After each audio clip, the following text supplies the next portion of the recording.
This is quite possibly the dumbest video I've ever made, folks, but hopefully you'll find it a bit of fun. As I record this, it's still December. By the time this goes up on the internet, I'll be away on holiday with my family. I'm taking my mum. She's had a pretty tough year. So hopefully taking her to some nice places and chilling out. And this is my way of keeping in touch with you all as I am, as I said, away with the family.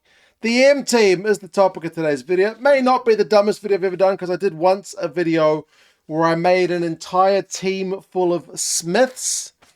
Only people surnamed Smith. This time we're going with M because my surname starts with an M. So I'm trying to pick a team whose entire roster is made up of players whose surname begins with an M. I was relatively strict on myself in that I'm only picking guys who played in 2025. Didn't have to be test rugby. I kind of squeezed a couple in who didn't play any tests but did play rugby in 2025. So no retired, like no McCaw. We got some good M's, but no McCaw this one. He's a great, but he's not a current player. And I didn't sneak any of the like Vander M's in. I'm leaving that to you guys who are V's. We got all the mix. You know, the mix and the max. So M's, I think, have plenty of choices. But I'm going to make a 23 out of the M's. If you guys pick your own letter and see if you can make a better 23 than mine using S or T or U or V or whatever heck letter you like, let me know what you reckon. Who was my first choice M?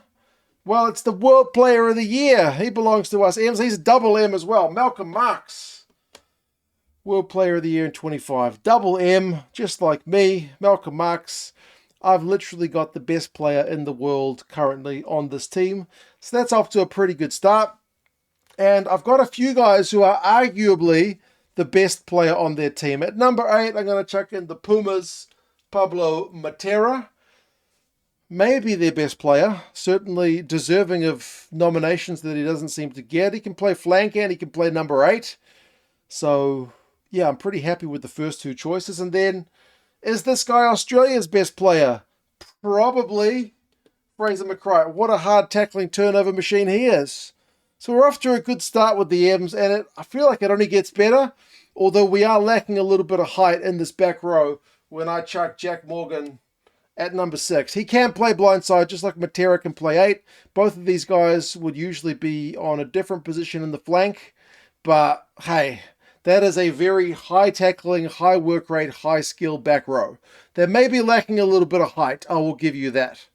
But I think we're off to a pretty good start for the M's. I have gone with, again, arguably their best player. He certainly was when he won the Six Nations Player of the Year, not this year, but last year. Tommaso Menoncello. I am ever so slightly going to play him out of position at 13 instead of 12. He plays heaps of 13 as well. He's played 13 for Italy, so by no means out of position totally. He's not playing on the wing or anything, but really hard busting, like tackle busting ball carrier at number 13, and he can win turnovers as well. And here's where I've been a little bit tricky because all of this is well and good, but if you don't have good props, you're going to struggle. So this guy did play for the Stormers in 2015, but didn't play for South Africa because he spent a lot of time injured. I'm going to go with Frans Malherbe, assuming he is at full fitness. There's still a big question mark whether he gets back to full fitness at all.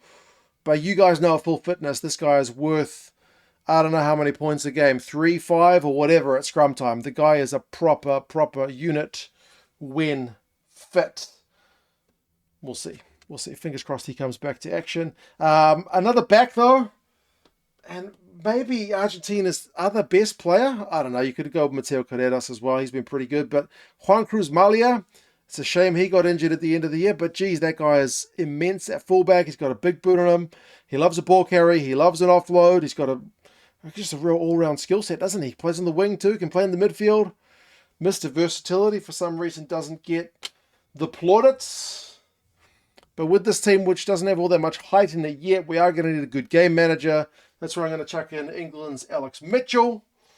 He's got a very good kicking game on him. And if you've got big kind of box kicks with Jack Morgan, Fraser McRae, and Pablo Matera chasing them, I feel like you're going to be in a good position. And then at scrum time, you got Frans Malherbe burrowing in at you. Good times. We're going to put a bit of bulk behind him, though, because we do need some tall timber. I'm going to go with an Irishman Then Joe McCarthy, when he's fit, again, he missed a lot of the year injured, but Joe McCarthy, what a big old unit at time. And I'd like to see him just like empty the gas tank after like 50 odd minutes. I'll get to the bench in a second, but I'm going to give him pretty much free reign to go gangbusters. Don't give away any cards, Joe, but you can go pretty hardcore. And then loosehead prop is maybe a name which is not as sexy, but he's ever reliable. Ironi Maui. If you're a Saracens fan, you know all about the Fijian loosehead. He is Fiji's first choice loosehead prop.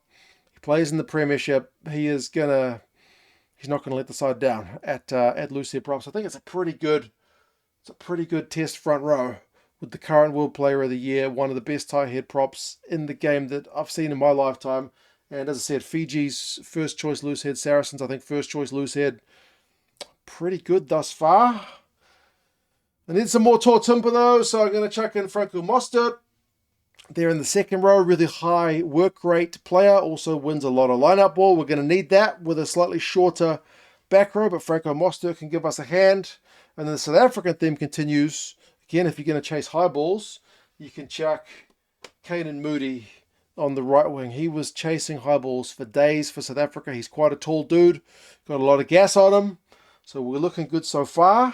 On the other wing, we're going to chuck in an Englishman, Caden Murley. He's also, is he like 1.80 m something? He's a reasonably tall dude. He's quick and bust tackles as well. He's got a hell of a sidestep on him. Then we need a game manager at 12. We're going to go with a Frenchman and Yoram Moefana. He's largely been Fabien Galtier's first choice when fit there as well. And then here's another one of my guys that I kind of cheated with a little bit because he didn't play any test rugby this year. So I'm going a little bit on reputation. I don't know how he's been going in Japan, but I'm going to chuck in Richie Mo'unga to round out my starting 15. Again, when he left New Zealand rugby, he was much missed. So we will see how he goes in this team of M's. On the bench, and I defy you to find a better letter of the alphabet for hookers, I'm going to have a Frenchman, Julien Marchand, and a couple of Scottish props in Nathan Macbeth and Elliot Miller-Mills. But honestly, the M's for hooker, did I say prop? Hooker, Montoya, Mbonambi, Malvaka, Matavesi, Johnny Matthews, Gus McCarthy. There's so many good hookers with M. I don't think any other letter is getting close. You could go Malvaka instead of Marchand if you want. But yeah, those are your front row replacements. Other forward replacements, because we're going 5-3 split for this one. We're going to go with the big Frenchman, Emmanuel Meafu. He's a proper big unit. That's why I say you can get Joe McCarthy to empty the tank.